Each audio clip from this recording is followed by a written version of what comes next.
नहीं है पर युद्ध तो है, शत्रु नहीं समक्ष पर पहरे तो है, दुश्मन है कि जो दिखता नहीं पर इनकी आंखों से छिपता नहीं।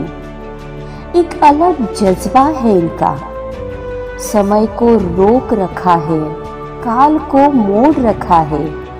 भूखे प्यासे कब से जागे, अपनों से दूर मन को बांधे। न धर्म की दीवारें हैं न समाज के ताने हैं, बस लक्ष्य है सेवा का और ये रिश्ते अनजाने।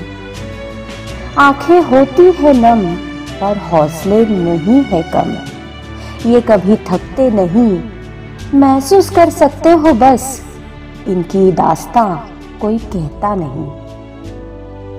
कोरोनाच्या पहिल्या लाटेपासून कोरोना रुग्णांची अविरत सेवा करणारे सोलापुरातील प्रसिद्ध फुफ्फुस रोग तज्ञ डॉक्टर नितीन श्यामसुंदर तोष्णीवाल। कोविड-19 ने संपूर्ण जगाला गुडघे टेकण्यास भाग पाडले। घड्याळाच्या काट्यावर धावणारे हे जग अक्षरशः जागेवर थांबले। अशा घातक भयंकर जीवघेण्या संसर्गजन्य कोरोना महामारी विरुद्ध लढण्यासाठी डॉक्टर नितीन सज्ज झाले।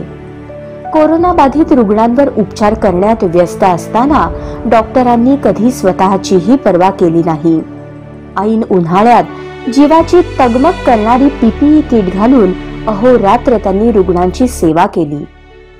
सोलापुरात जेव्हा कोरोनाने प्रचंड थैमान घातले होते, लोकांचे जीव चालले होते, अशा परिस्थितीत डॉक्टर नितीन तोष्णीवाल हे स्वतः रुग्णांची जवळ जाऊन प्रेमाने विचारपूस करायचे, त्यांच्या नातेवाईकांना धीर द्यायचे।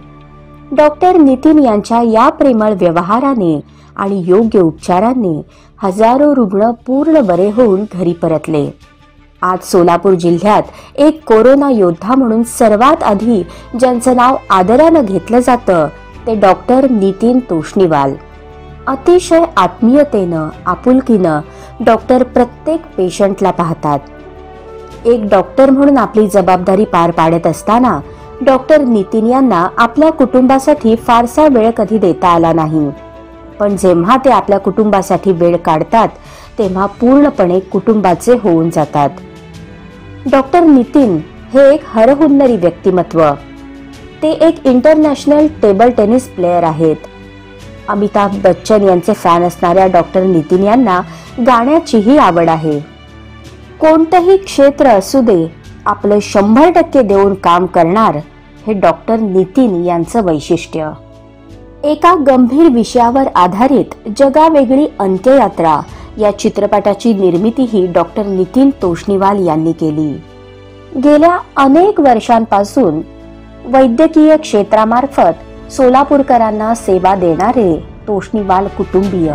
वडिलांनी घातलेल्या पायामुळे माझी दोन्ही मुलं, त्यातला एक मुलगा माझ्या भावाचा 2 नंबरचा मुलगा, दोघेही एकत्रच आहेत, अमित आणि सुमित, आणि ही दोघेही आज MBBS होऊन इंटर्नशिप करतात, त्यांनाही डॉक्टरीचा पायाच मिळालाय। दुसरा मुलगा माझा अभिषेक, तोही आता मेडिकलला जायच्या मार्गावर आहे, त्यालाही मुंबई फार आवडतं, मोस्टली मिळावी अशी शक्यता आहे। मार्क्स 631 म्हणजे चांगले पडलेले, तर तोही शिक्षणासाठी परत मेडिकलच्या मार्गावरच जायचा त्याचाही प्रयत्न आहे। भावाचा मोठा मुलगा निखिल तोष्णीवाल, तो आज मद्रासला आहे, ऑप्थॅल्मॉलॉजिस्ट झाला आहे, डोळ्याचा डॉक्टर आहे, आणि त्याची डोक्यात एकच इच्छा, वडिलांचा तो सर्वात लाडका असल्यामुळे त्या पद्धतीचंच काम करायला तो ही सज्ज झाला आहे। त्यामुळं टोटल फॅमिली तसं डॉक्टरीचं बॅकग्राऊंड घेऊनच पुढे चालली आहे। तर हाही इथं महत्त्वाचा भाग आहे की येणाऱ्या कित्येक आजारांना तोष्णीवाल फॅमिली नेहमी मागून कुठं ना कुठं आपल्या डॉक्टरीच्या रूपात सोलापूरकरांना सेवा देत राहील असं नक्की वाटतं। वैद्यकीय क्षेत्रात आपली कामगिरी चोखपणे बजावणाऱ्या डॉक्टर नितीन श्यामसुंदर तोष्णीवाल यांना स्मार्ट महाराष्ट्र चॅनल तर्फे 26 Maharashtra pride award 2022 sponsored by crystal developers, powered by Woodland Furniture, the complete showroom, supported by Libas Collection, Bada Business, and Star Business Training Solutions and Opportunities. Event organized by InSmart Media, venue partner Paul Garden, digital partner Agarwal Technologies, photography by SD Mari Photography. Smart service Maharashtra pride award 2022 प्रदान करताना आम्हाला अत्यानंद होत आहे.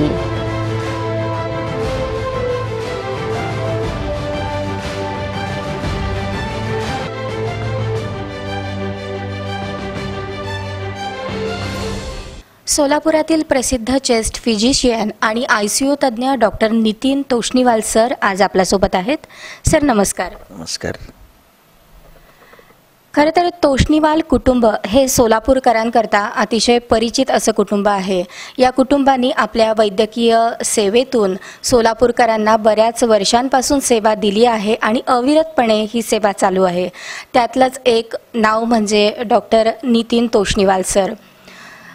गेल्या 2 वर्षांपासून जी कोरोनाची situation चालू आहे आणि सोलापुरामध्ये जो कोरोनाचा मध्यंतरी हाहाकार झाला होता मागच्या वर्षी आणि त्याच्या मागच्या वर्षी म्हणजे पहिल्या आणि दुसऱ्या वेव्हमध्ये, तर तेव्हा डॉक्टर नितीन तोष्णीवाल यांनी कोरोना रुग्णांना बऱ्याच रुग्णांना बरं केलेलं आहे. त्याच्यातून त्यांना बाहेर काढलेलं आहे. आणि आता परत एकदा सर कोरोनाची तिसरी लाट येण्याच्या मार्गावर आहे असं म्हणतायत आणि बरीच भीतीसुद्धा निर्माण झालेली आहे. कोरोनाचे रुग्ण परत वाढत आहेत. तर याबद्दल काय सांगाल सर? तिसरी लाट आलेली आहे, ऑलरेडी ती दस्तक दिलेली आहे महाराष्ट्रामध्ये, हे मी इथं नक्की आवर्जून सांगेन. परंतु पहिल्या 2 लाटेचा जो अनुभव आहे त्यावेळी आपल्याला अगदी पहिल्या लाटेच्या वेळी तर आपल्यामध्ये भयंकर म्हणजे नवीन गोष्टी सगळ्या असल्यामुळं परिपक्वता सगळीकडे जाणवत नव्हती.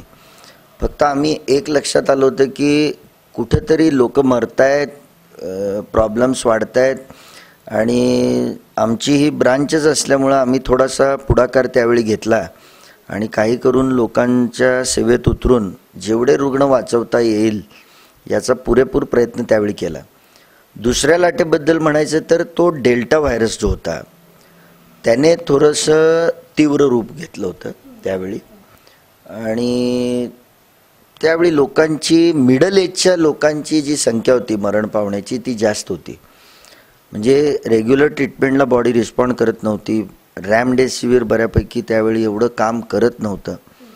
दुसऱ्या लाटेत आपण थोडेसे रिलॅक्स होतो की येईल न येईल आणि अचानक आल्यामुळं गव्हर्मेंट काय सगळ्या प्रायव्हेट हॉस्पिटल्समध्ये सगळीकडे एक हाहाकार उडाला होता. ऑक्सिजनची कमी भयंकर जाणवत होती. आणि तिसऱ्या लाटेबद्दल सांगायचं म्हणजे या गोष्टींचा अभाव राहणार नाही असं वाटतं, कारण आपण बऱ्यापैकी त्या गोष्टींना आता तयार झालो आहे. डॉक्टर्स जे बॅकफूटला राहत होते ते आज फ्रंटला येऊन काम करत आहेत. नर्सेस, त्यांची टीम, हॉस्पिटल्स हे सगळे यावेळी सज्ज उभारले आहेत दोन्हीकडं, गव्हर्मेंट असू दे नाहीतर प्रायव्हेट संस्था असू देत. तर तो एक मोठा ॲडव्हान्टेज आहे. आणि वाटतंय सध्या इतर देशांना पाहता की ही लाट बऱ्याच जोरात येईल, जोर पहिल्यासारखा असेल. परंतु सर्वात महत्त्वाची इथे एक गोष्ट सांगेन की हा जो ओमिक्रॉन त्यातला जो व्हायरस आहे ज्याच्याबद्दल कुठंतरी आपल्याला एक प्रकारची भीती बसली आहे की हा व्हायरस काय आहे. तर थोडासा स्टडी केल्यानंतर लक्षात आलं की या ओमिक्रॉन व्हायरसला घाबरून जाण्याची अजिबात गरज नाही आहे. सगळ्यात त्याचं महत्त्वाचं कारण ओमिक्रॉन व्हायरस हा बॉडीमध्ये तेवढा फुफ्फुसाला किंवा हार्टला तेवढा अटॅक करत नाही. नॉर्मली कोविड अटॅक्स 90% फुफ्फुसाला अटॅक करतो आणि राहिलेल्या 10% हृदय, किडनी, ब्रेन असे इतर अवयवसुद्धा एफेक्ट होतात. पण ओमिक्रॉन हे माइल्ड स्वरूपाचा आजार आहे. इनफॅक्ट मी सांगेन की जर कोविड यायचं असेल तर ओमिक्रॉनच्या रूपात जर आलं तर बरं आहे.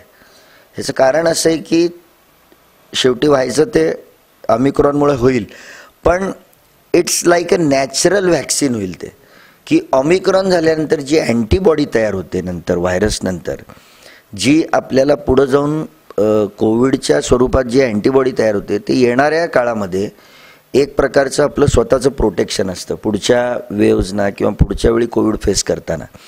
तर it works like a vaccine Omicron. त्यामुळं अजिबात घाबरून जायची गरज नाही आहे. हा पहिला मुद्दा राहील.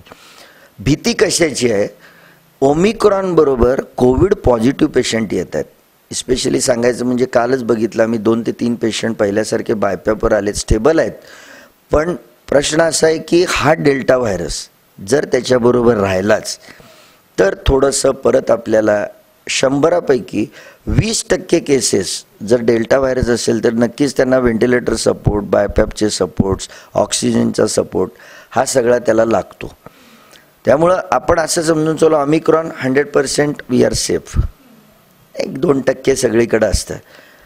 Delta virus 80% we are safe. आपण लढतोय त्या 20%साठी. तर या 20%साठी आपण थोडंसं सिरियस राहणं गरजेचं आहे. थोडासा आता या पिरियडमध्ये परत एकंदरीत आपण एकत्रितपणा, मास्क न लावणे किंवा थोडासा सॅनिटाईजचा वापर परत सुरू करणे, या गोष्टींमध्ये थोडंसं लक्ष परत आपलं जायला पाहिजे. प्रत्येकजण आज काय होतं, माझ्या घरी फंक्शन आहे, मला नीटच करायचं आहे, या भावनेत राहतो आपण. आणि ते एका दृष्टीने बरोबर आहे, कारण माणूस शेवटी गेली 2 वर्ष झाले ते सफर होत आहेत लोक. आणि ही वेव माझ्या दृष्टीने सर्वात जास्त अफेक्ट करणार आहे इकॉनॉमीला. त्यामुळं हा जो इकॉनॉमी जात असताना डॉक्टरांकडे ॲडमिट होणं, हॉस्पिटलाइज होणं, हे भयंकर एक प्रकारे डॉक्टरने बर्डन वाटतं. इस्पेशली मला आज असं वाटतं की अशा पेशंट्समध्ये रुग्णसेवेबरोबर कुठेतरी आर्थिक सेवा पण आमच्या दृष्टीने व्हायला पाहिजे. सोलापुरात एक चांगली गोष्ट आहे की लास्ट टाईम बऱ्याच ऑडिटर्सनी फार चांगलं काम केलं. चार्जेसमध्ये बऱ्यापैकी त्यांनी रेस्ट्रिक्शन्स आणले होते. कुठंतरी यावेळीसुद्धा या गोष्टी दिसतील आणि नक्कीच थोडासा इकॉनॉमिकली लोकांनी मागं जाऊ नये असा विचार आम्ही डॉक्टरांनीसुद्धा करणं यावेळी फार गरजेचं आहे. तर या सर्व गोष्टी मला वाटत आहेत की आम्ही त्या गोष्टींसाठी डॉक्टर म्हणून सज्ज आहोत आणि बघूयात आता काय वेळ येईल ते. एक कोविड वॉरियर म्हणून नेहमी तुम्ही फ्रंट लाईनला असता, डॉक्टर झाले, पोलीस झाले किंवा बाकीचे जे स्टाफ आहेत, तर ते नेहमी कोविड वॉरियर म्हणून पुढे असतात. पण सोलापुरातले बरेच असे लोक आहेत की आज सोलापुरामध्ये सगळ्यांना सांगितलेलं आहे की मास्क वापरा, सॅनिटायझरचा वापर करा किंवा जास्त लोकांनी एकत्र येऊ नका, शक्यतो हस्तांदोलन करू नका, लांबून बोला, या बऱ्याच गोष्टी सांगितलेल्या आहेत. तरीसुद्धा काही असे लोक असतात की जे म्हणतात की कोविड नाही आहे किंवा ओमिक्रॉन नाही आहे, तर हा सगळा मनाचा खेळ आहे असे सांगणारेही लोक आहेत. तर अशा लोकांना एक डॉक्टर म्हणून, कारण तुम्ही स्वतः गेली 2 वर्ष याच्यामध्ये काम करत आहात आणि तुमच्या डोळ्यासमोर तुम्ही त्या रुग्णांना ट्रीट केलेलं आहे, त्यांना बरं केलेलं आहे, तर अशा लोकांना तुम्ही काय सांगाल? काय बघा, जे दिसतं ते मला दिसत नाही म्हणणाऱ्याला आपण काय सांगणार, हा पहिला प्रश्न. की जेव्हा तुम्हाला कुठली एखादी गोष्ट दिसतेच आहे की अनेक रुग्ण मरत आहेत, आजूबाजूला वातावरण हे हॉस्पिटलमध्ये ॲडमिशन दिसत आहेत, कोविडचे रुग्ण सगळे तुम्हाला ICMR नंबर काढले तर सगळी लिस्ट लागेल महाराष्ट्रापासून ऑल इंडियापर्यंत. त्यामुळं नाही म्हणणं हा एक प्रकारचा ओव्हर कॉन्फिडन्स असतो आपला. आणि थोडं ते म्हणून तो माणूस आपलं 2 मिनटं शांती घ्यायचा प्रयत्न करतो की कोविड नाहीच आहे असं म्हणून एक 4 चौघांसमोर एक इम्प्रेशन म्हणतो ना आपण, जे त्या पद्धतीचं काहीतरी वातावरण करायचं ते हे असतं. हे एक वाक्य. आणि दुसरं वाक्य, बऱ्याच जणांना माझी विल पॉवर भयंकर स्ट्रॉंग आहे, मला काय कोविडने होणार नाही, होत नाही तोपर्यंत हे सगळे डायलॉग चांगले वाटतात असं मला वाटतं. पण झाल्यानंतर आम्ही बघितलं आहे बरेच स्ट्रॉंग बॉडी असलेले, विल पॉवर असलेले हे सर्व लोक त्यात सफर होतात. ह्याचं कारण आहे की कोविड आहे हे बघत नाही आहे की तुमची विल पॉवर किती आहे, तुम्ही किती स्ट्रॉंग आहेत, हे तुमचे डायलॉग आहेत, कोविड बघत नाही आहे. त्यामुळं ह्या सर्व ओव्हर कॉन्फिडन्सच्या आता पलीकडे जाऊन कुठेतरी आपण सेन्सिबली या गोष्टींचा विचार केला पाहिजे. कारण त्याच्यामुळं नकळत आपल्या घरचा कुठला ना कुठला मेंबर आपल्या प्रिव्हेन्शननी नक्की वाचेल असं मला इथं नक्की सांगावं वाटतं. मास्क, सॅनिटायझर या गोष्टी तर सर झाल्याच, पण आपली इम्युनिटी वाढावी. आणि जसं तुम्ही म्हणालात की कोविड-19 जे आहे, कोरोना जो आहे हा डायरेक्ट फुफ्फुसावरती अटॅक करतो, तर या सगळ्या गोष्टी होऊ नयेत आणि आपण पुन्हा त्या रोगाला बळी पडू नये किंवा आपल्यामुळे आपल्या घरच्यांपर्यंत सुद्धा ते येऊ नये, तर याकरता एक प्रिव्हेंटिव्ह मेजर म्हणून आपण काही उपचार घरगुती रोजच्या रोज करू शकतो का? प्रॅक्टिकली सांगायचं म्हटलं तर त्याला तसं प्रिव्हेंटिव्ह मेजर नाही आहे. आणि आपण जेव्हा म्हणतो की prevention is better than cure, हे कोविडला लागू पडत नाही आहे. कारण कोविडचं कसं आहे गणित मी बघितलं आहे, कोविड जेव्हा यायचं तेव्हा येतं आणि जेव्हा जायचं तेव्हा जातं. कारण मध्ये आपण 4-4 महिने एकत्र राहतो, बरेच जण मास्क घालत नाही, सगळं नॉर्मल रुटीनसारखं वागलं तरी त्यावेळी कोविड कुणाला होत नाही आहे. ह्याचा अर्थ काय की ज्यावेळी कोविड येतो त्यावेळी ॲटलिस्ट इमिजिएटली आपली स्वतःची बॉडी त्याला यूज टू पाहिजे की इमिजिएट आपण सर्व गोष्टी पाळल्या पाहिजेत स्ट्रॉंगली. आणि रुटीनमध्ये हे होणं शक्य नाही. ज्यावेळी कोविड नाही त्यावेळी हे होणं शक्यच नाही आहे. कारण पॉप्युलेशन एवढं डेन्स पॉप्युलेशन आहे, प्रत्येकाला तुम्ही कन्व्हिन्स करू शकत नाही. आपण घरच्या एका माणसाला कन्व्हिन्स करू शकत नाही तर जगभर सगळ्या माणसांना हे कसं कन्व्हिन्स करणार की अजिबात तुम्ही काळजी ही घेतली पाहिजे, ती घेतली पाहिजे. त्यामुळे नसताना आपण फार सांगू शकत नाही इन्स्ट्रक्शन, पण यायला सुरुवात झाली की या गोष्टींना पाळलं पाहिजे, हे पहिलं प्रिव्हेन्शन. आणि घरातल्या इस्पेशली सिनियर मंडळींना आपण जपलं पाहिजे. घरी आल्यानंतर त्यांच्यापासून थोडंसं आपण आपले स्वतःचे हँड सॅनिटाईज करणं, एक मास्क घालून बसणं. कारण मी बघतोय मॅक्झिमम वेळा न कळत ही लोक अक्षरशः, मला कित्येक जणांनी हे सांगितलं की आम्ही घरातनं बाहेर पडलोच नाही, आमच्या आईवडिलांना घरातनं बाहेर काढलंच नाही आणि आम्ही लांबच होतो. मग तरी का सफर झाले? तर कुठं ना कुठं न कळत येणारा आपला बाहेरून काम करून आपण त्यांच्याजवळ जाऊन बसतो, न कळत कुठंतरी त्यांचा संपर्क येत असतो. या गोष्टींना थोडं जपलं पाहिजे. आपली फॅमिली जपणं हे आपलं पहिलं कर्तव्य आहे. त्याचबरोबर आपला समाज त्यानंतर जपणं. यासाठी प्रत्येकाने आत्ताचा पिरियड, जसं आता बरोबर थर्ड वेव्ह सुरुवात झाली, इथं फार आपण अगदी एका टास्क फोर्ससारखं प्रत्येकाने स्वतःला समजलं पाहिजे की माझ्याकडनं काही चूक होऊ नये. एवढं जरी डोक्यात राहिलं तरी बऱ्याच गोष्टी टळतील. डॉक्टर, तुम्ही मगाशी म्हणालात की सोलापूर हे तिसऱ्या वेव्हला रोखण्याकरता किंवा आल्यानंतर सगळ्या गोष्टींकरता तयार आहे. म्हणजे हॉस्पिटलायझेशन झालं किंवा ऑक्सिजन वगैरे जे लागतात ते झालं, तरीसुद्धा असं आपण गृहीत धरून चालू की एखाद्या पेशंटची अगदी वर्स्ट टू वर्स्ट कंडिशन झालेली आहे आणि त्याला इथून दुसरीकडे शिफ्ट करायचं आहे. तर अशा वेळेस तुम्हाला काय वाटतं की कुठल्या गोष्टींची कमतरता आहे किंवा अजून कुठल्या गोष्टी एक्स्ट्राच्या असायला हव्यात? आज आपण तिसऱ्या वेव्हपर्यंत सोलापुरात अशी सिस्टीम झाली आहे की बरेच जण, आज बरेच डॉक्टर्स, यंत्रणा, बरेच हॉस्पिटल्स यांच्याकडे सर्व काही असल्यामुळं बऱ्याच वेळा शिफ्टिंगची गरज पडत नाही. पण तरी एक मानसिकता असते आपली की चांगल्या जागी आम्हाला शिफ्ट व्हायचं आहे. तर या लोकांना आपण अडवू शकत नाही. त्यासाठी उत्तमोत्तम सेवा म्हणजे आज आपल्याकडं सगळ्यात महत्त्वाची गोष्ट इथं मला विमानसेवेची गरज फार वाटते. ॲम्ब्युलन्समधनं म्हणा किंवा ह्या म्हणा, या गोष्टीमध्ये जो वेळ जातो तो बऱ्याच प्रमाणात आपण टाळू शकतो.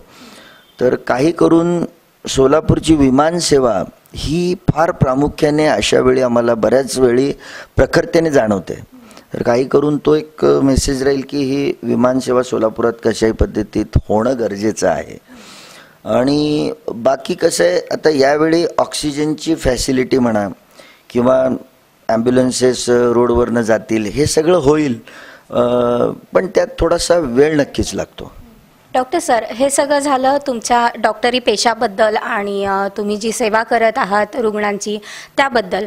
पण एक डॉक्टर हे व्यक्तिमत्व तुमचं सोडून तुमचं एक वेगळं व्यक्तिमत्व आहे, ते म्हणजे तुम्ही एक हरहुन्नरी कलाकारसुद्धा आहात. आणि मला असं कळलं की तुम्हाला संगीताची सुद्धा प्रचंड आवड आहे. तर ते खरं आहे का?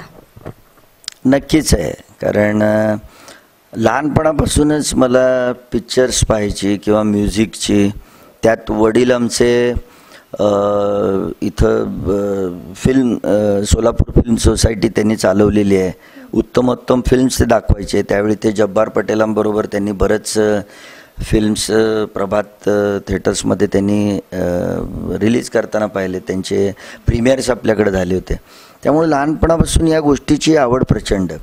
आणि इस्पेशली आज अमिताभ बच्चन हा अभिनेता असा होता की आम्ही लहानाचे मोठं त्यांचे पिक्चर्स बघतच मोठे झालो. आणि त्यामुळं त्याचे डायलॉग्स मारत राहणे, त्याच्यानंतर किशोर कुमार, रफी, मुकेश अशा लोकांची गाणी ऐकतच आम्ही मोठं झाल्यामुळे या प्रत्येक गोष्टीची नक्कीच आवड झाली. आणि त्यामुळेच मी एक सिनेमासुद्धा काढला होता 2018मध्ये, जगावेगळी अंत्ययात्रा, अ फनी जर्नी म्हणून, जो आज अमेझॉन प्राईमवरती पण तुम्ही पाहताल. तर शौक हे फार गरजेचं आहे, जो आम्हाला या रुटीन एवढ्या कामातनं कुठेतरी रिलॅक्सेशन देतं. त्यामुळं त्यालाही आम्ही जपतच पुढं जातोय असं मला वाटतं. तुम्ही आता म्हणालात की तुम्ही जगावेगळी अंतयात्रा हा एक पिक्चर काढला होता आणि अतिशय गंभीर अशा विषयाला एका कॉमेडीमध्ये थोडंसं तुम्ही रूपांतरित करून तो पिक्चर तुम्ही काढला होता, तर त्याच्याबद्दल थोडंसं सांगा ना. तुम्ही आता या 2 वर्षात बघा, अगदी तिच्या ती सिच्युएशन आली आहे की आईवडील फॉरेनमध्ये असत आहेत आणि आपण बघतोय की अंत्यविधीच्या वेळी ते येऊ शकत नाही आहेत. मुलं इस्पेशली जेव्हा बाहेर जातात ती आईवडिलांना भेटायला इंडियात येऊ शकत नाही आहेत. जे काही त्या पिक्चर्समध्ये आम्ही दाखवलं. दुसरं बेरोजगारी हा फार मोठा प्रश्न दाखवला होता की 3-4 मुलं जी निघत आहेत ती कामासाठी, त्यांना कुठलंही काम मिळत नाही आहे. तर आजची सिच्युएशन अगदी तशीच झाली आहे. बेरोजगारी, अंत्यविधीला माणसांच्या जवळ नाही आहेत. तर या सगळ्या गोष्टी मला वाटते तुम्ही तो पिक्चर बघितला तर आणखीन त्याच्यातनं मेसेजेस असेच जातील. इस्पेशली कोविड काळातला हा सिनेमा असा मी म्हणेन. आणि त्याच्यामध्ये थोडंसं कॉमेडी याच्यातनं जे एखादी सिरियस विषय थोडासा हँडल करायचा प्रयत्न आम्ही केला आहे. सर, तुम्ही म्हणालात की तुम्हाला गाण्याची, म्युझिकची प्रचंड आवड आहे आणि तुम्हाला पिक्चरसुद्धा लहानपणापासून, आणि ते पण अमिताभ बच्चनचे पिक्चर बघत बघत तुम्ही मोठे झालात असं म्हणालात.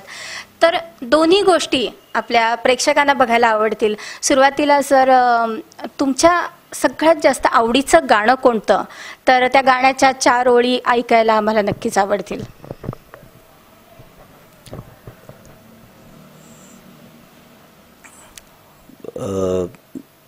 कभी कभी हा जो पिक्चर होता त्याच्यामध्ये डायलॉग्स आणि त्यानंतर गाणं थोडंसं मी इथं म्हणायचा प्रयत्न करतो.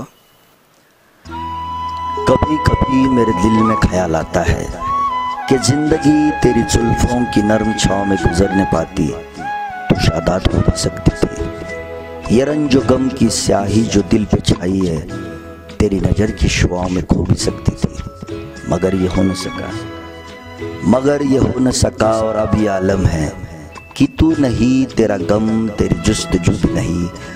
गुजर रही है कुछ इस तरह जिंदगी जैसे इसे किसी के सहारे की आरज़ू नहीं.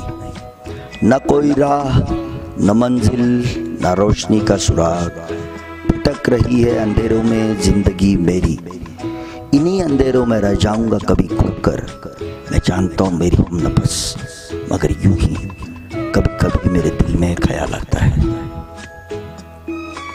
कभी कभी मेरे दिल में ख्याल आता है. कभी कभी मेरे दिल में ख्याल आता है कि जैसे तुझको बनाया गया है मेरे लिए, कि जैसे तुझको बनाया गया है मेरे लिए. तू अब से पहले सितारों में बस रही थी कहीं. तू अब से पहले सितारों में बस रही थी कहीं. तुझे ज़मीं पे बुलाया गया है मेरे लिए. तुझे ज़मीं पे बुलाया गया है मेरे लिए. Thank you. क्या बात है. आता असं वाटलं सर तुमचं गाणं ऐकून की खरोखरच सोलापूर हे प्रत्येक क्षेत्रामध्ये पुढे का आहे. कारण सोलापुरामध्ये तुमच्यासारखी माणसं आहेत, डॉक्टर्स आहेत, इंजिनियर आहेत, म्युझिक डायरेक्टर आहेत, कवी आहेत, लेखक आहेत. म्हणजेच सोलापूर हे सगळ्या दृष्टीने श्रीमंत शहर नक्कीच म्हणायला आवडेल मला. क्या बात आहे सर, खूप छान. आता एक फॅमिली मॅन म्हणून डॉक्टर नितीन हे कसे आहेत आणि तुमच्या फॅमिलीबद्दल थोडंसं तुमच्याकडून ऐकायला आवडेल सर. फॅमिली म्हणून नितीन कसा आहे हे फॅमिली जास्त सांगेल, कारण सगळ्यात अवघड प्रश्न विचारला आहे. मी फॅमिलीला, डॉक्टर म्हणतात बरेच की फॅमिलीला आपण वेळ देऊ शकत नाही, पण मी बघितलं आहे म्हणणारे डॉक्टरसुद्धा कुठं कुठं वेळ देतात. मी जेव्हा बघतो तेव्हा लक्षात येते की हा माणूस वेळ देतो, हा वेळ देतो, इथं वेळ देतो आहे, तिथं वेळ देतो आहे. पण माझ्या बाबतीत हे नक्की खरं ठरेल की मी खरंच फॅमिलीला वेळ देत नाही. त्यामुळं खरंच मी पहिल्यांदा फॅमिलीला इथूनच मी सांगू इच्छितो की ही माझ्या दृष्टीने अतिशय म्हणजे माझी एक वीक साईड म्हणता येईल मला, की मी खरोखर फॅमिलीला वेळ देऊ शकत नाही आहे आत्तापर्यंत. तरी प्रयत्न असतो माझा बराच की वेळ द्यावा, पण होत नाही आहे. नंबर 1. सेकंड, माझा मोठा भाऊ नवनीत तोष्णीवाल, त्याच्याकडनं ही गोष्ट बरीच शिकण्यासारखी. तोही माझ्या एवढाच बिझी असतो कामात, जरी किती जरी असला तरी त्याचं जे फॅमिलीकडं लक्ष आहे ते बघतात. त्यामुळं कुठंतरी असं वाटतं की तो मला रिलॅक्स करतो, तो सगळी फॅमिली बघतो म्हणून मी बघत नाही. असे काही गोष्टी आमच्याकडं नकळत चांगल्या झालेल्या आहेत. त्याचबरोबर घरची माझी मिसेस, माझ्या भाभी, या दोघी आजपर्यंत एक दुसऱ्याला मैत्रीण म्हणून एक दुसऱ्यांबरोबर राहतात. असे कॉम्बिनेशन जर घरात असले ना तर आपण काम करायला बरंच फ्री असतो. तर ते स्वतः बरोबर ॲडजस्ट करून घेतात. घरच्यांबरोबर जेव्हा ते ॲडजस्ट करून घेतात त्यामुळं आम्ही मेंटली बरंच फ्री राहतो आहे. हा सगळ्यात महत्त्वाचा मुद्दा मी इथं सांगेन. याच्यामध्ये बायकोचं सॅक्रिफाईस आहे. ती नसेल काही असेल तर आमच्या भाभी स्वतः पुढं येऊन प्रत्येक गोष्टीचं लक्ष देतात की आप कहाँ हो, कहाँ डब्बा भेजना है, कहाँ क्या करना है. कारण कोविडमध्ये सकाळी गेलेलं मला रात्री 2-3 वाजायचे. त्यामुळं हे दुसरं कॉम्बिनेशन चांगलं बघायला मिळालं. शेवटी आई ही सर्वात मोठी असते. तिच्या डोक्यात तर सारखं चालूच असतं की हा कुठे गेला तर थोडा ध्यान दो, उसको क्या चाहिए देखो, वो अभी आएगा नहीं आएगा, आला की आला तर लगेच 2 मिनटात जाईल का. तिला एक वेगळी बेचैनी चालू असते तिची. मग ती जागोजागी मी जिथं पोचतोय तिथं काही ना काही खायला प्यायला पाठवायचा प्रयत्न, आला तर तुम्ही त्याला अटेंड करा, त्याला काय लागतं ते द्या वगैरे, अशी तिची एक वेगळी गडबड चालू असते. तर मी तसा लकी आहे की मी त्यांच्याकडे लक्ष देत नाही पण ती सगळी माझ्याकडे लक्ष देत असतात. तर असं कॉम्बिनेशन मिळाल्यामुळंच मला वाटतं ही माझी ताकदच मला रात्रंदिवस काम करायला भाग पाडते आणि मी त्यामुळं उत्तम काम करू शकतो. इथं माझ्या वडिलांना आवर्जून मी आठवून सांगेन, त्यांच्या पायाला जसा एक भवरा होता माझ्या वडिलांच्या पायांना. ते आत्ता 10 मिनटापूर्वी फॅमिलीत दिसायचे, 10 मिनटाकडे मित्राकडे दिसायचे, 10 मिनटात फिल्म सोसायटीत दिसायचे, 10 मिनटात अंधशाळेत दिसायचे. म्हणजे इतके ॲक्टिव्ह टिल हिज एंड. कुठंतरी ते एक बॅक ऑफ द माइंड आहे की या माणसाने कधी थांबलं नाही त्याचं आपण कधी थांबू नये. हे वडिलांचं सगळ्यात मोठं माझ्यासाठी नकळत दिलेला त्यांचा हा एक आशीर्वाद आहे. त्यामुळं कुठेतरी मी इतका पळू शकतो. नकळत त्यांचे आशीर्वाद माझ्याबरोबर आहेत. इथं मी आवर्जून सांगेन. पण माझे काका वगैरे हे आमची इतर फॅमिलीसुद्धा भयंकर सपोर्टिंग आहे. तर आवर्जून फॅमिलीचा एक वेगळा सपोर्ट असल्यामुळे मी एवढं काम करू शकतो सध्या. डॉक्टर सर, तुम्हाला एक फॅमिली मॅन म्हणून, एक डॉक्टर म्हणून आणि एक म्युझिकमधले एक हरहुन्नरी कलाकार म्हणून तुमच्या पुढच्या सर्व वाटचालींकरता स्मार्ट महाराष्ट्र चॅनलतर्फे खूप खूप शुभेच्छा. धन्यवाद सर. धन्यवाद. माझा लहान भाऊ डॉक्टर नितीन तोष्णीवाल हा MD फिजिशियन झाला. त्यांनी रेस्पिरेटरी आणि चेस्ट फिजिशियन म्हणून खूप मोठं काम केलं. जेव्हा कोविड हा आजार जेव्हा सगळे भारतात महाराष्ट्रात पसरू लागला आणि हा मनातून सारखा बैचेन असायचा की एक फिजिशियन आहे, हा आजार आहे आणि मला काय करायचं आहे. आणि सडनली एका दिवशी मेडिकल कॉलेजमध्ये जे पेशंट ॲडमिट झाले होते तिथल्या टीमचा, तिथल्या हेड ऑफ द डिपार्टमेंटचा फोन आला, डॉक्टर नितीन प्लीज तुम्ही एकदा येऊन पूर्ण राऊंड घ्या. तो दिवस मला आजही आठवतो.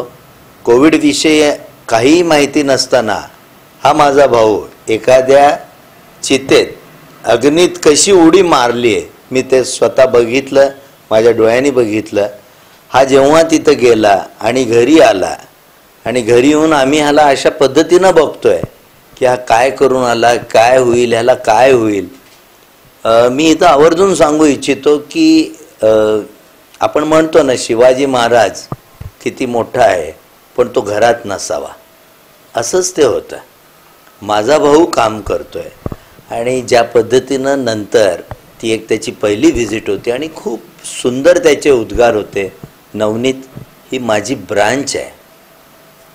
एक खूप गौरव असल्यासारखं मला वाटलं, परंतु तेवढीच भीती मला वाटत होती.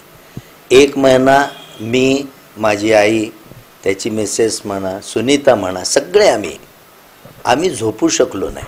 हा रात्री येत होता, हा कसा आहे, ह्याची तब्येत कशी राहील, ह्याला काय होईल का. टी व्हीवरच्या वेगवेगळ्या न्यूज ऐकताना मनात थरकाप उडायचा. आणि त्या ह्याच्यात ह्याला आईवडिलांचे आशीर्वाद प्रामुख्याने, त्यांनी जसं मगाशी त्याच्या बोलण्यात नेहमी येतं की डॉक्टर श्याम तोष्णीवाले त्याचे वडील, आमचे वडील, त्यांचे जे आशीर्वाद, त्यांची एक काम करायची चिकाटी, त्याच्या आईचे प्रत्यक्षात आशीर्वाद हे त्याच्या कामी आले. माझी पूर्ण फॅमिलीचे आशीर्वाद मी म्हणेन, मोठे काका वगैरे सगळ्यांचे. आणि तो जिद्दीनं त्याच्यात गेला. परंतु आम्ही कंटिन्युअसली त्या एका चिंतेत होतो की ह्याला काही होऊ नये. खैर देवाने त्याला यश दिलं आणि तो एवढ्या सहजतेने, मी मुळे हॉस्पिटलला माझ्या डोळ्यांनी त्याचा एक राऊंड बघितला. तो पेशंट बघून येत होता, त्या गॅलरीत उभा राहायचा. त्या गॅलरीत उभा राहून प्रत्येक नातेवाईकाशी तो व्यवस्थित, त्यांची परफेक्ट कंडिशन, मी इथं एक डॉक्टर या नात्याने, भाऊ म्हणून नाही, हे सांगू इच्छितो की मी महाराष्ट्रात, भारतात माझे अनेक मित्र आहेत. स्वतः काम करणे, स्वतः बघणे, स्वतः पेशंटला हात लावणे, स्वतः पेशंटला दिलासा देणे, ह्या गोष्टी अतिशय दुर्मिळ माझ्या भावानी केल्या. आम्हाला खूप त्याचं म्हणजे गौरव आहे की खूप अप्रतिम काम त्यांनी केलं. त्याच्याजवळ ही चिकाटी पहिल्यापासून आहे, त्यांनी ती संधी त्याला मिळाली आणि त्या संधीचं मी सोनं केलं म्हणतो आणि ते काम त्यांनी केलं. आज सोलापूर जिल्ह्यात, आज पुण्यानंतर जर कुठल्या आजूबाजूचा कुठला पेशंट असेल तर पहिलं आदराने नाव नितीन तोष्णीवाल सरांचं घेतलं जातं आहे. कारण त्याच पद्धतीनं, त्याच आत्मीयतेने, त्याच कॉन्फिडन्सनी ते प्रत्येक रुग्ण बघतात. मला वाटतं की हा जो पुरस्कार त्याला मिळतोय तसा एक उशिरा मी म्हणेन, परंतु आज एका चॅनलने, आज एका संस्थेने हा पुरस्कार जो दिलेला आहे, खरंच मला खूप खूप छान वाटलं. अनेक ऑर्गनायझेशन माझ्या खूप जवळचे आहेत, मी हसतो देखील त्यांना आणि खूप खूप परत मी धन्यवाद देतो ह्या निमित्तानं. नितीनचा दुसरा स्वभाव, त्यांनी फॅमिली, त्याला सपोर्ट आहे, तो फॅमिलीत वेळ देऊ शकत नाही. आम्ही त्याला वेळ मागतो, पण जेव्हा तो वेळ देतो, जेव्हा तो आमच्याबरोबर बसतो, तो सर्वात जास्त दिलखुलास गप्पा मारतो, सर्वांशी मनमोकळपणाने बोलतो. तो 8 महिन्यातून जर 15-20 मिनटं जरी बसला आमच्याशी, त्याला 1 महिन्याची एनर्जी मिळते. आणि he is doing right now work beyond God. देवाला देव म्हणतात डॉक्टरांना, त्या गोष्टीवर माझा विश्वास नाही, परंतु त्यांनी त्याच्या पलीकडचं काम हे केलेलं आहे, हे मी इथं आवर्जून सांगेन. आणि त्याच्या चिकाटीमुळं, त्याच्या स्वभावामुळं, त्याच्या स्पोर्टिवनेसमुळं, he is a international table tennis player. आज हा स्पोर्टिवनेस त्याला आज त्याच्या कामात येतोय. तो खूप आध्यात्मिक आहे. तो पुस्तक काढून त्यांनी कधी प्रवचन किंवा काही असं ऐकलेलं नाही, पण तो खूप आध्यात्मिक आहे. हे सर्व गुण असल्यामुळं तो आज ह्या उंचीवर आणि शिखरावर पोचलेला आहे. आणि आज एखाद्या गव्हर्नमेंटच्या लोकांनी किंवा कोणीतरी ही दखल घ्यायला पाहिजे होती आणि घेतली असेल त्याच्या कामाची, पण पुरस्कार हा आपण जो देताय त्याबद्दल मी आपल्या सगळ्यांचे मनोमन आभार मानतो. धन्यवाद. Thank you. मैं नितिन और नवनीत की मम्मी बोल रही हूँ. मेरे दोनों बच्चों पे मुझे बहुत प्राउड है कि जो सीनियर डॉक्टर साहब अपना नाम करके गए थे। दोनों बच्चों ने उस नाम को इतना ऊंचा उठा दिया कि मुझे अब दोनों पे बहुत गर्व लगता है। और नितिन का काम तो इतना अलग है कि न जाने लोगों की कितनी दुआएं उसको मिलती होगी। आज जीवन दान देकर उसने वर्क इज वर्शिप इस पूजा को सार्थक कर दिया। और नवनीत है तो वो ज्योति दान देता है। इस तरह से मेरे दोनों बच्चे मेरे अमोल रत्न हैं। नितिन के लिए मुझे एक ही चिंता रहती है कि सबका कार्य करते हुए अपने स्वास्थ्य की चिंता वो रखे, क्योंकि इतना उसका काम अलग टाइप का है और वो निस्वार्थ सेवा से तन मन से जो कार्य करता है उसके लिए काम की खुशी रहती है, लेकिन उसकी चिंता भी मुझे बहुत रहती है। और इस काम को वो जितनी आतुरता से करता है उतना ही अपने को रिलैक्स करने के लिए गाने गाना, टेबल टेनिस खेलना उसका इतना बड़ा छंद है कि वो उससे रिलैक्स होके डबल ताकत लेके जिंदगी में कार्य क्षमता को आगे बढ़ाता रहता है। और अतिशय मेरे ऊपर उसकी प्रेम और श्रद्धा भी अतिशय, एक माँ के नाते माँ को भी उसने बखूबी निभाया है और न कभी किसी को डिस्टर्ब करते हुए वो अपनी जिंदगी की रफ्तार आनंद से जीता। नितिन को जो महाराष्ट्र प्राइज अवार्ड मिल रहा है वो ठीक महाराष्ट्र तक ही है, पर मैं तो कहती हूँ कि इसने जो कार्य अभी कोविड में किया है वो इंडिया लेवल तो है ही, और उसको मैं इंटरनेशनल लेवल तक कहूँ तो भी मुझे कम लगता है, क्योंकि मैंने बहुत नज़दीकी से उसका कार्य देखा है। नमस्कार, मी डॉक्टर नितीन तोष्णीवालांची वहिनी या नात्याने आज तुमच्यासमोर आले। महाराष्ट्र प्राईड हा पुरस्कार त्यांना मिळतोय, हा आमच्या पूर्ण फॅमिलीसाठी खूप आनंदाची आणि गौरवास्पद गोष्ट आहे। आमचं एकत्र कुटुंब आहे आणि 30 वर्षापासून मी डॉक्टर नितीनना बघते आणि कोणताही माणूस ध्येय वेडा किंवा पॅशन हे आयुष्यात कसं असतं हे या माणसाकडनं शिकण्यासारखं आहे। कोणतीही गोष्ट असू दे, मी जेव्हा लग्न होऊन आले होते तेव्हापासून हे टेबल टेनिस खेळत होते, तर ब्रांच अशी MD मेडिसिन, दिवस रात्र ते बिझी असून सुद्धा ते दिवसभर पेशंट बघायचे आणि रात्री जर्नी करून ते मुंबईला जायचे आणि मुंबईला मॅच खेळून ते जिंकून यायचे। हे मला इतकं आश्चर्य वाटत होतं, कारण की माझं आणि त्यांचं वय एकदम सेम आहे आणि मला असं वाटतं की मी या वयात काहीच केलं नाही, त्यांनी तेवढं केलं। म्हणजे त्यांच्या डोक्यात कधी आलं की आपल्याला हे करायचंय, त्याच्यासाठी ते रात्रंदिवस एक करतात। असं त्यांचं गाण्याचा छंद त्यांनी जोपासले। गाण्यासाठी ते दिवस रात्र पेशंट बघतात, मध्ये कोणता पेशंट सिरियस वगैरे झाला की त्याला सेटल करून येतात, परत 2 गाणे गातात, स्वतःला रिचार्ज करतात आणि परत कामाला लागतात। हा त्यांचा ध्येय वेडा हा गुण होता, तर तोच गुण त्यांच्या कोविड या काळात खूप कामाला आला आणि मी त्यांच्या कामाची खरी साक्ष मी देऊ शकते, कारण की मी बघितलेले कित्येकदा जेवणाचं ताट तसंच वाढलेला पडलाय आणि ग्लासमध्ये दूध पडलाय, पण ते जे निघून गेले ते परत घरी कधी येणार ते आम्हालाही माहीत नाही, पण त्यांनी जे काम केलं खरंच हे गौरवास्पद आहे। आणि त्यांच्या कामासाठी मी कितीही बोलले तरी कमी आहे, कारण की माणूस कोणताही प्रोफेशन कोणताही व्यवसाय करताना स्वतःबद्दल थोडा तर विचार करतो, पण ह्या माणसाने जे काही काम केलं ते खूप निस्वार्थपणे केले आणि त्याची आज तुम्ही दखल घेतायत, हे खरंच खूप आनंदाची गोष्ट आहे। नमस्कार, माझं नाव अभिषेक नितीन तोष्णीवाल। लहानपासून पप्पांसोबत खूप मजा केली ॲक्च्युली। टेबल टेनिस मेन मी सांगू इच्छितो की लहानपणापासून मी टेबल टेनिस त्यांच्यासोबत खेळायचो। आज मी टेबल टेनिस स्टेट लेवलवर खेळतो ते फक्त त्यांच्यामुळे, तेच माझे पहिले कोच आहेत। आणि त्यांचा नेहमी एक डायलॉग असायचा की तू खेल अच्छा तभी तू पढ़ाई अच्छे से कर सकेगा, क्योंकि तू खेलने से तेरी हेल्थ अच्छी रहेगी, माइंड फ्रेश रहेगा, उसकी वजह से तू पढ़ाई अच्छे से करेगा। ते माझ्या 12वी मध्ये आणि नीट एक्झाममध्ये दोन्हीमध्ये मला चांगले मार्क्स आहेत आणि म्हणजे जर्नीमध्ये मी कधी कधी डिमोटिवेट व्हायचो आणि तेव्हाच कोरोना काळ पण चालू होता।